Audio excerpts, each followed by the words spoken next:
mais yar gi tamit war na ñu commencé. déedéet jëru ko ñu taxaw rek bàyyi ñu ku ne wax lu ko neex rek. déedéet ay wax moom gën awut ma wax dëgg yàlla man su ma sañoon ñu dugal loi boo xam ne nit dootu wax luñ koy tëjee lu dul menace de mort waaw man loolu bu ma sañoon ñu def ko parce que ay wax rek wërta tax ñuy jëf ci sa kaw waaw ku wax ñu wax ku jëf nag ñu jëf ci sa kaw dégg nga mais man démocrate la man ay wax moom vraiment ñii di wax sax kuñ ci jàppoon man maay njëkk a taxaw jàkkaarloo nguur gi ne bàyyi leen jàmbur ñi toje nag moom nañ leen tëj ndax toje moom tëj waaw toje mi moom tëj waaye toje man moom tëj rek waaye wax nii rek ay wax sa xalaat kërëb loo wax rek nu delloo la ko waaw ba pare tamit ponkal mu defaru ba jekk ñëwub garaamu bu jël taxi ñëw ba toog di wax te kenn gëmu la loolu daa métti waaw loolu lañ ko jàppoo rek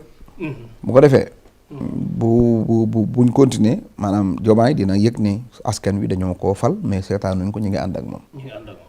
vraiment te lépp lu mu dugg danañ ko ànd ak moom ba mu mat sëkk te man ci loolu laa nekk te ci laay woo peuple Sénégal waaw bu nu xëyee nañ tijji rajo yi di déglu rajo bi dàq fen nañ ko dàq déglu pour di xam bu fenee ñu teel koo mën a weddi xam ne jëru ko comme fenkat yi xam nañ seen bopp waaw journal yi doomu waxal yi dàq am nañ ci boo xam ne moo ko Antoine yam ci penc mi waaye garawul te jëru ko bàyyi noonu man sama làmmiñ wi ku ma ci tudd dafay am promotion waaw émission bi ñëpp koy seetaan bàyyi noonu rek